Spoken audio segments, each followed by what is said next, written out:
Bismillahirrahmanirrahim. Wahai saudara-saudaraku, sebelum kita mengetengahkan judul demi judul, halaman demi halaman, alangkah baiknya kita saling bahu-membahu, saling tolong-menolong.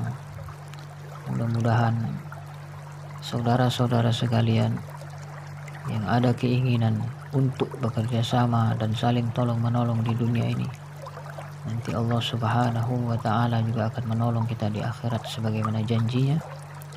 Wa kana Allahu aliman hakima.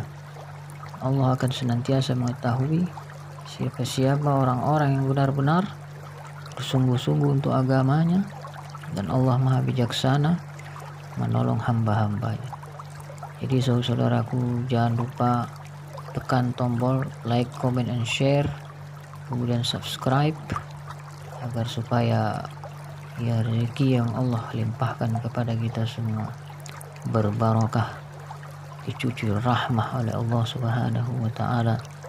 Kemudian Allah kumpulkan kita di jannah, di surga yang Allah janjikan. Allahu fi aunil abdi ma kana al-abdu fi auni akhi.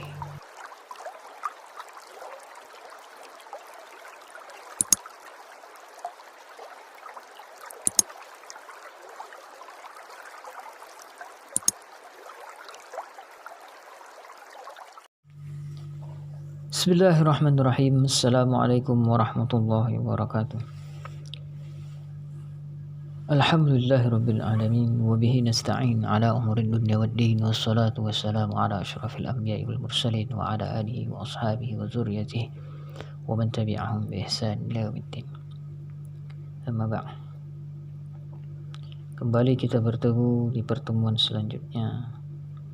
Ya, mudah-mudahan waktu yang Allah berikan kepada kita ini mampu kita jadikan sebagai penyegar ingatan kita, sebagai pelindung kita dari azab Allah, sebagai maghfirah, sebagai bentuk kasih sayang kita dengan sesama muslim, yakni saling mengingatkan, tawasaw bil haqq wa tawasaw bis sabr. Malam hari ini kita akan membawakan judul Ra'yuhul ghanam wa safratuhul ula ila Syam. Di dalam kitab Sirah Nurul Yakin ini, sang penulis menyebutkan kegiatan Nabi Muhammad sewaktu beliau masih muda adalah ra'yuhul ghanam, menggembala kambing. Ya, judulnya adalah Ra'yuhul ghanam, mengembala kambing beliau dan perjalanan pertama ke negeri Syam. Nah, dulu tanah Arab belum terpecah sampai sekarang ya.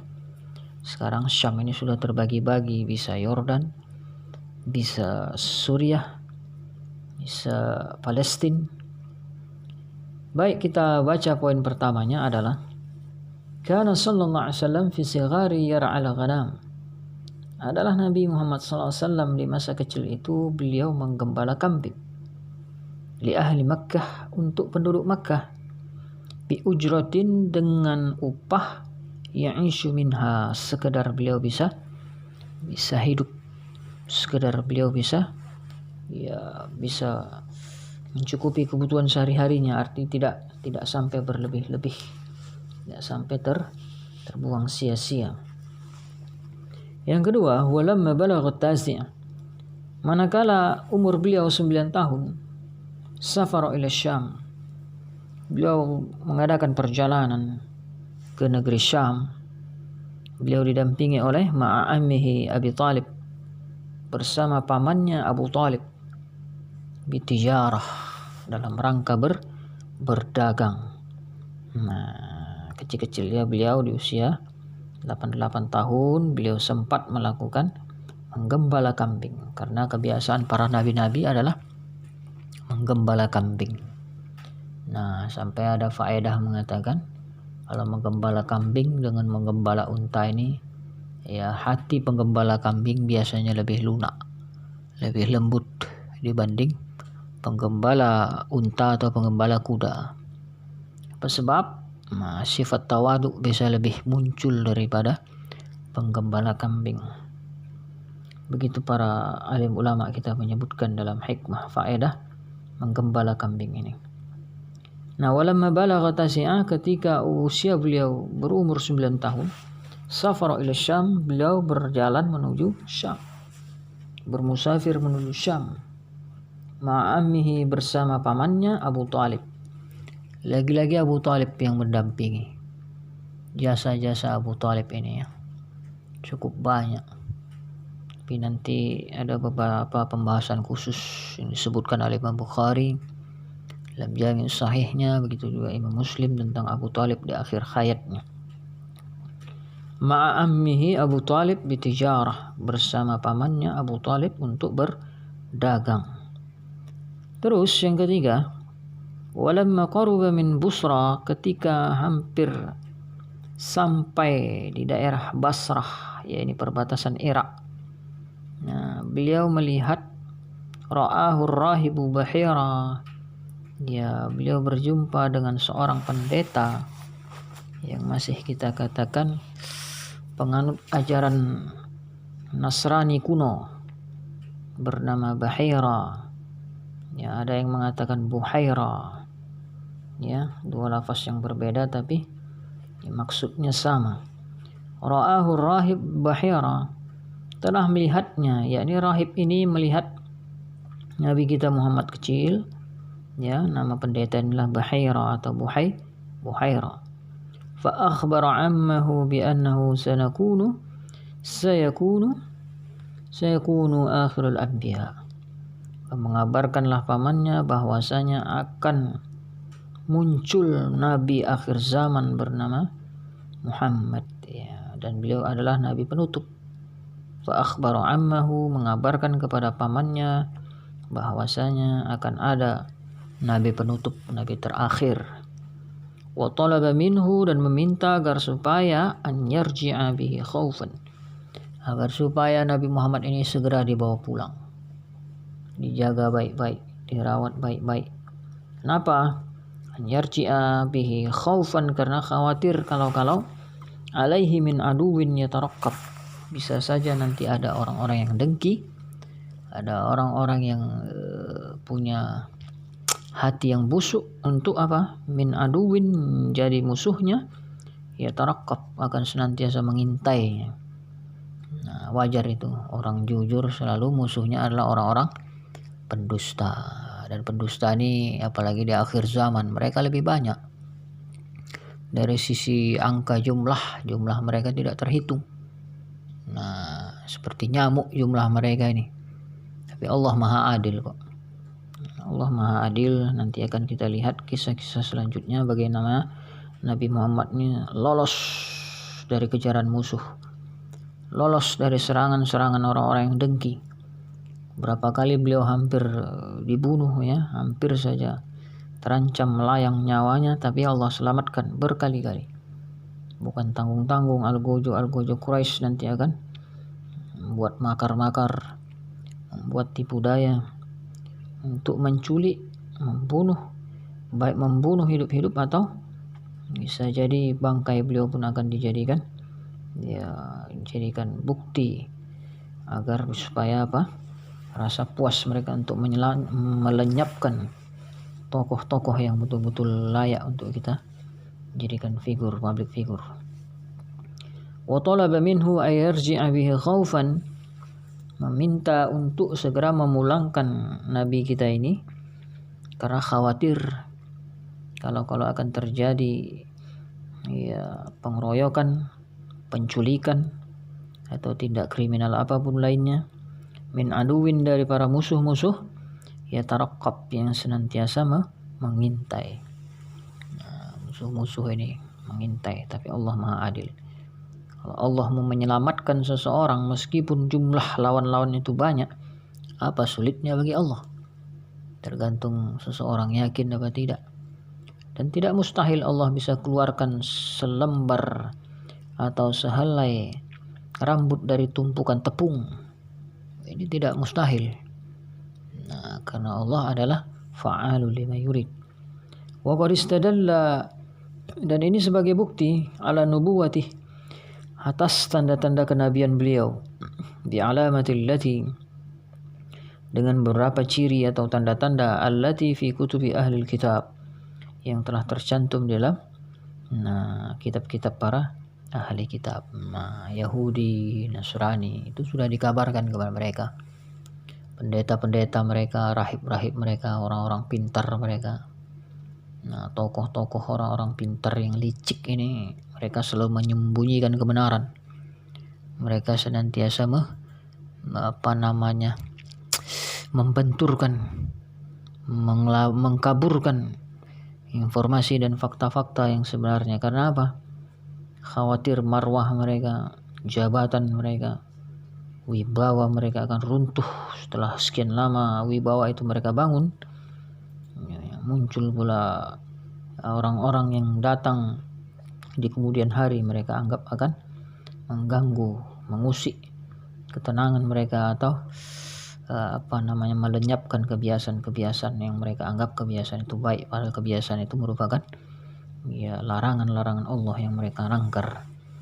Ini disebutkan dari pembahasan kali ini, ra'yuhul ghanam, Nabi kita itu sedari kecil sudah dilatih.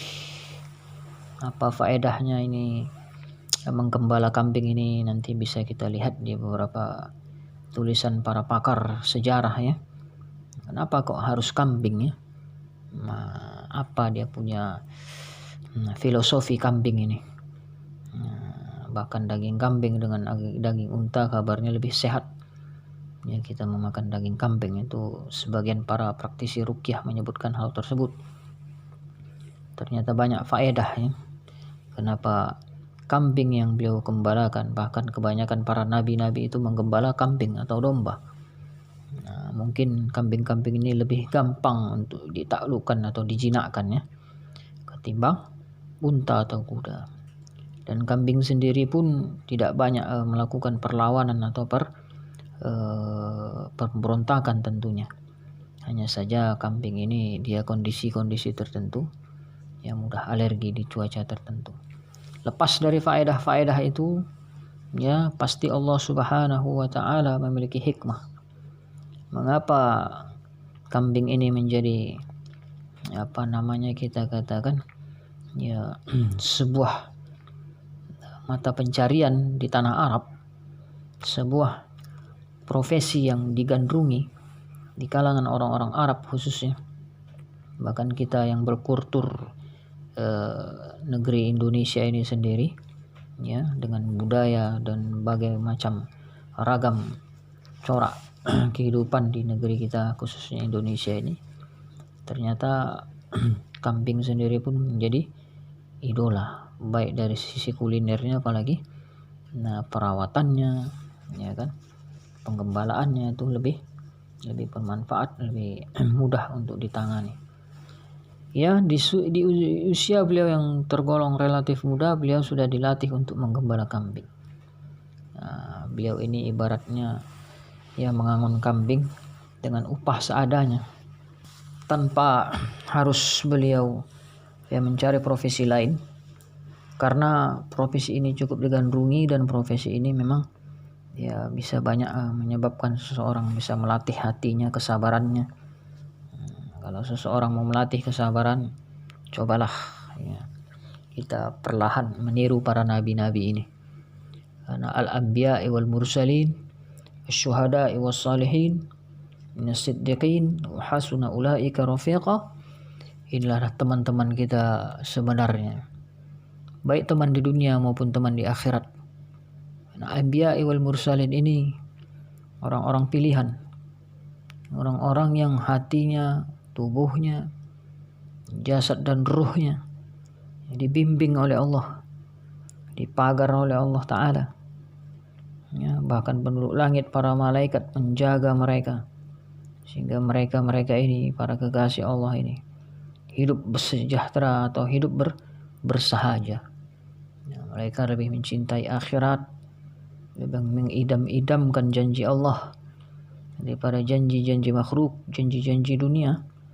Maka wajar para anbiya wal mursalin ini menyerukan sesuatu yang bertentangan dengan adat istiadat setempat.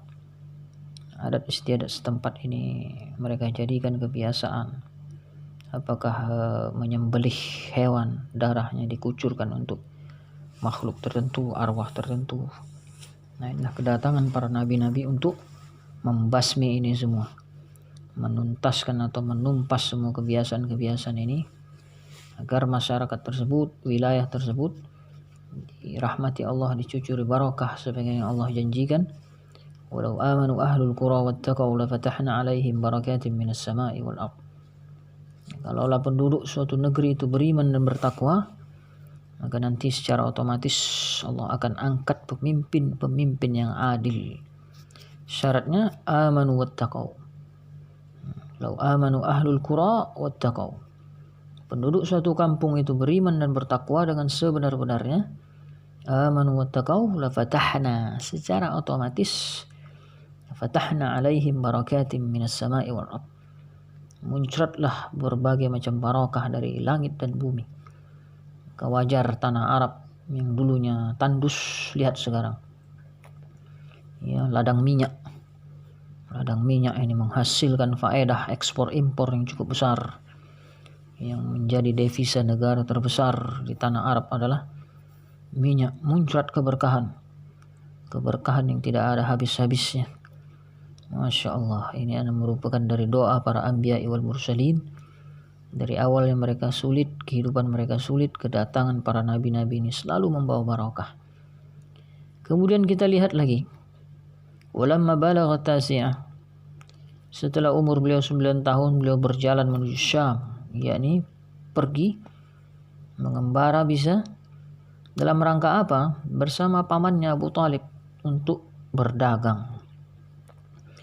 Ya, namun di tengah perjalanan, walamma qaruba min Busra, ketika hampir sampai di daerah perbatasan Basrah, Irak, rupa-rupanya ya seorang pendeta menyaksikan sosok seorang nabi, padahal belum diangkat menjadi nabi. Ya, para pendeta ini juga cukup tahu, inilah orang alim ini ya. Orang-orang alim, rahib-rahib, pendeta ini tahu dia kemurnian. Ini yang murni yang akan dibawa. Saja karena gengsi, karena jabatan, karena budaya, karena adat istiadat, mereka enggan berbicara terus terang. Mereka enggan untuk mengutarakan yang hak itu hak, yang batil itu batil. Namun rahib ini menyaksikan ada tanda-tanda itu di tubuh Nabi Muhammad SAW. Fa akhbaru ammahu, maka segeralah pendeta ini mengabarkan kepada pamannya bahwasanya akan ada nabi terakhir yang akan muncul.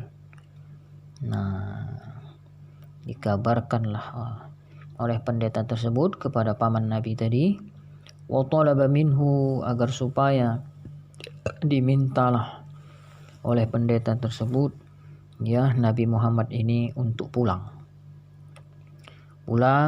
dievakuasi, diamankan di rumah.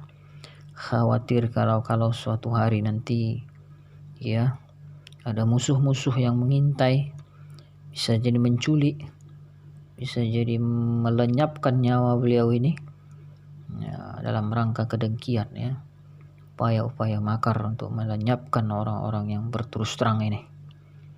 Wa qad istadalla ala nubuwwatihi, dan telah istadallah menunjukkan atas bukti nubuwatih, kenabian beliau, bi alamatil lati fi kutubi ahli kitab, dengan beberapa tanda yang telah tertera di dalam tulisan kitab-kitab suci mereka, baik di Taurat maupun di Injil.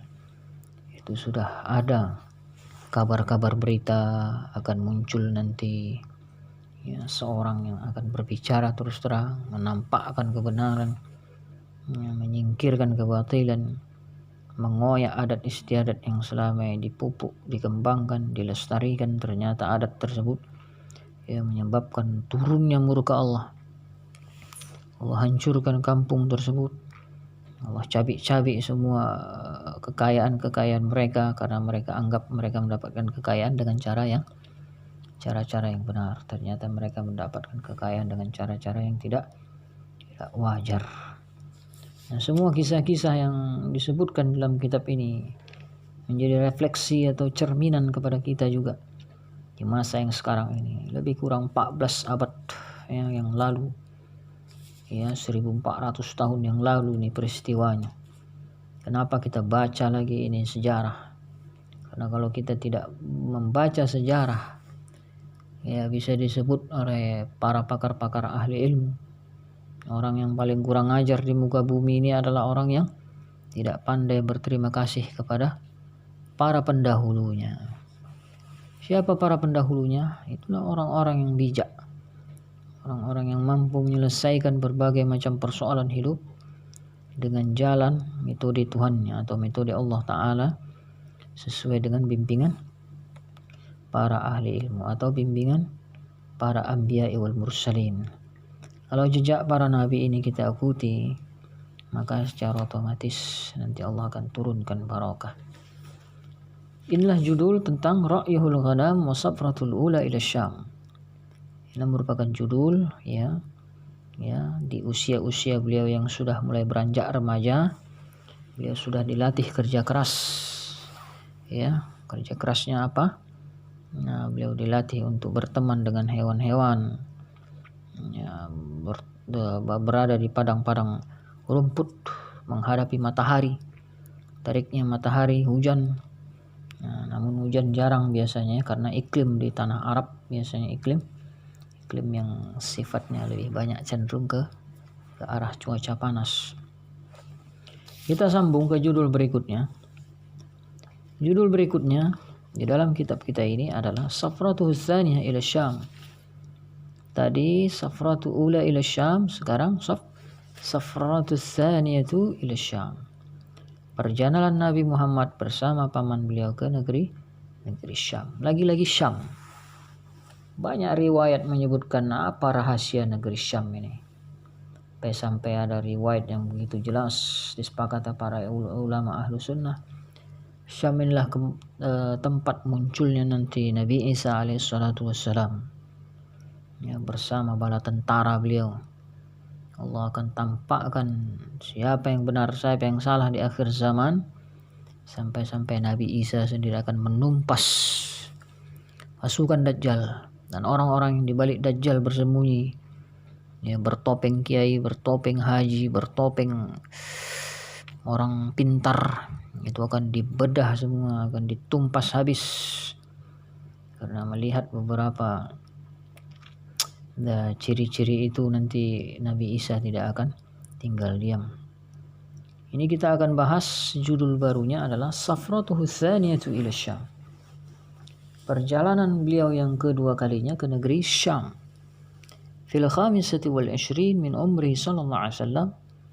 Di usia beliau yang hampir beranjak dewasa.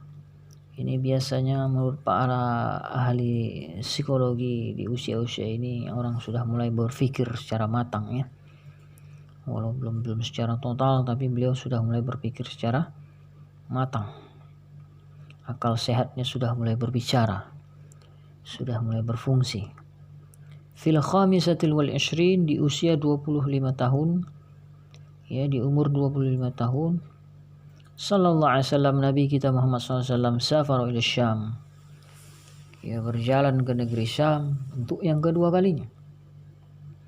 Fi tijarah, dalam rangka berdagang. Namun kali ini beliau tidak bersama pamannya. Nah, beliau bersama seorang majikan. Apa rahasianya majikan ini janda ya? Li Sayyidati Khadijah. Nah, majikan beliau bernama Khadijah. Inilah untayan hikmah yang Allah mau bukakan di depan mata kita. Siapa Khadijah ini bisa kita lihat nanti di kita katakan literatur tekstual, kitab-kitab sirah ya. Nah, Khadijah ini nanti akan membackup habis-habisan dakwah Rasulullah SAW ini sampai akhir hayat beliau. Seorang janda yang sudah berusia cukup dewasa, sementara Nabi kita mulai beranjak dewasa. Nah, dipertemukan Allah takdirkan Al-khamisatul ishrin min umri sallallahu alaihi wasallam safara ila Syam.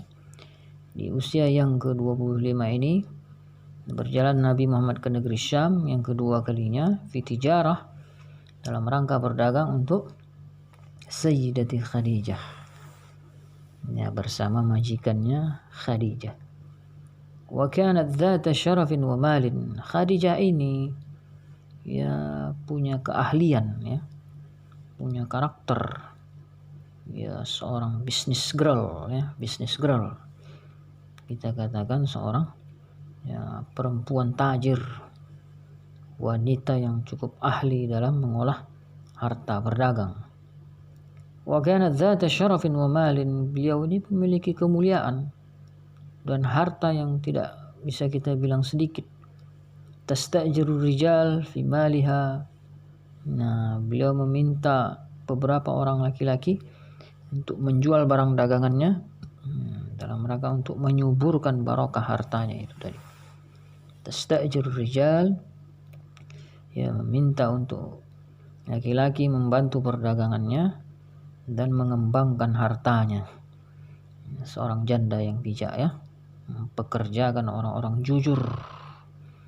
Orang-orang jujur ini nantilah yang akan Allah angkat ke permukaan dan Allah beri mereka mahkota-mahkota baik dunia maupun akhirat. Walaupun mahkota itu tidak kasat mata, tapi penduduk langit tahu itu adalah mahkota yang sebenarnya. Wa qad ikhtarathu ahli hadzal amal, dan telah memilihnya untuk pekerjaan ini. Artinya apa? Khadijah mencari pegawai atau staf yang bisa betul-betul amanah, meskipun dari seorang anak yatim piatu, dari kalangan orang-orang menengah ke bawah. Beliau angkat orang-orang seperti ini untuk dijadikan pegawai, staf ahli. Sebagai di negara kita ini, ya, butuhnya staf-staf ahli ini. Bukan hanya di bidang telemetrika, antemortem, ya, para medis, ya, juga para informan dari ahli ilmu, kalangan para ulama Islam khususnya. Wa qad ikhtarathu li hadzal amal, dan telah memilihnya untuk pekerjaan ini. Ya, Nabi Muhammad terpilih, lulus nominasi sebagai pegawai terbaik. Li'annaha sami'at bisidqi. Mengapa begitu? Nah, walaupun beliau anak yatim, ucapan-ucapan beliau ini mampu menyentuh hati para audiens, orang yang mendengarnya. Apa sebab? Ya, modal kejujuran. Ini yang disebutkan oleh para pengusaha-pengusaha kita. Ya, kalau ada secercah kejujuran di dada seseorang, sebenarnya para businessman atau business girl itu mencari orang-orang seperti itu. Karena staf ahli ini kalau mereka nggak punya sifat kejujuran basicnya, ya, bisa otomatis akan menjadi, ya, musuh dalam selimut atau api dalam sekam. Li'anna sami'at bisidqih, karena bahwasanya ia mendengar kejujuran Nabi Muhammad, wa amanatihi, dan berpegang teguh dengan prinsip, wa akhlaqihi syarifah, sekaligus memiliki akhlak yang mulia. Apakah ada lagi orang seperti ini apa tidak, ya, di zaman sekarang? Ya, mungkin ada, tapi mereka tidak mau disanjung, tidak butuh kemewahan. Wa amanatihi wa akhlaqihi syarifah, karena kejujurannya, berpegang teguhnya beliau kepada prinsip-prinsip kejujuran tadi, sekaligus punya perilaku dan budi pekerti yang cukup tinggi, ya, akhlak yang luhur, ya, moral yang cukup bagus dan tinggi. Wa kana ma'ahu khadimuha Maisarah, dan tak lupa juga Khadijah membawa pembantunya bernama Maisarah. Wa kana ma'ahu khadimuha Maisarah. Khadijah kemana-mana selalu membawa ajudan, ya, asistennya itu adalah Maisarah. Nah, Sarah ini adalah sosok seorang laki-laki jujur juga. Faba'a wa btada'a. Nah, dengan Maisarah inilah terjadi transaksi-transaksi jual beli, wa btada'a, ya, wa raja'a, dan Khadijah bersama pembantunya ini mampu meraup keuntungan yang tidak sedikit.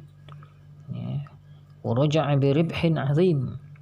Pulanglah Khadijah bersama pegawai-pegawainya tadi, ya, dengan untung beliung, ya, untung yang terus-menerus berlimpah ruah. Nah, untung-untung yang barokah inilah ya nanti digunakan Khadijah di medan dakwah. Inilah alur yang cukup menyedihkan dan memedihkan, ya, di mana Nabi Muhammad tidak ada lagi yang membackup. Beliau sendirian menerangkan yang hak itu hak, ya, beliau sendirian menyampaikan yang hak. Di tengah-tengah manusia, bahkan paman-pamannya mayoritas menolaknya kecuali Abu Talib. Abu Talib lah yang menerima. Dalam hati Abu Talib ini ada kebenaran keponakannya ini. Hanya saja karena gengsinya Abu Talib, ya, menerima ajakan keponakan ini, maka Abu Talib nantinya, ya, di akhir hayatnya sepakat para ulama ahlu sunnah, Abu Talib ini tidak kunjung mendapat hidayah mutlak, ya, yaitu hidayah taufik. Karena hidayah ini ada dua, ada hidayatul irsyad, ada hidayatul taufik. Hidayatul taufik menurut para ahli tafsir di kalangan ulama ahlu sunnah wal jamaah ini yang sulit diperoleh kecuali oleh orang-orang yang terpilih, orang-orang yang berada di karpet merah, mereka-mereka yang, ya, mampu menjalani lulus ujian yang begini berat di tengah kondisi zaman yang begitu sulit. Mereka tetap berpegang teguh kepada tali agama Allah. Ayuhal ikhwah, saudara-saudaraku sekalian yang cintai oleh Allah dan dirahmati oleh Allah. Mungkin pelajaran kita sudah mulai seru, pembahasan sudah mulai menajam, tikungan pun sudah bisa kita katakan semakin berliuk-liuk. Ya, perjalanan hidup Nabi Muhammad semakin tampak, ya, semakin tinggi pohon, semakin kencang anginnya, itu kata pepatah orang tua-tua kita. Namun sekali lagi, karena sangka baik kita kepada Allah, karena kebagusan akhlak mulia Rasulullah, Allah tidak biarkan hambanya ini sendirian. Sebagaimana Nabi Musa alaihissalatu wassalam sendirian menghadapi Fir'aun. Akhirnya Allah pilihkan Harun saudaranya untuk menghadapi Fir'aun, berdua menghadapi Fir'aun yang begitu kejam, diktator tangan besi. Akan tetapi Allah tampakkan walaupun sedikit jumlah, tapi bisa memenangkan yang banyak. Nama ikhwah, saudara-saudaraku sekalian, ini dululah pelajaran yang bisa kita ambil, petikan-petikan faedah yang bisa kita kutip dan kita bahas. Mudah-mudahan Allah Ta'ala, sekali lagi mudah-mudahan Allah Ta'ala tuntun kita ke jalan yang benar. Allah Ta'ala selamatkan tangan kita, kaki kita, hati kita, jasmani kita, rohani kita menuju jalan yang dulu pernah ditempuh. Minhajus salikin, metode para ahli ilmu, ya, dalam rangka menempuh jalan yang satu, yaitu jalannya al-anbiya'i wal mursalin fi ridhaka wal jannah. Wallahu a'lam bisawab, walhamdulillah. Subhanakallahumma wa bihamdika asyhadu an la ilaha illa anta astaghfiruka wa atubu ilaik. Assalamualaikum warahmatullahi wabarakatuh.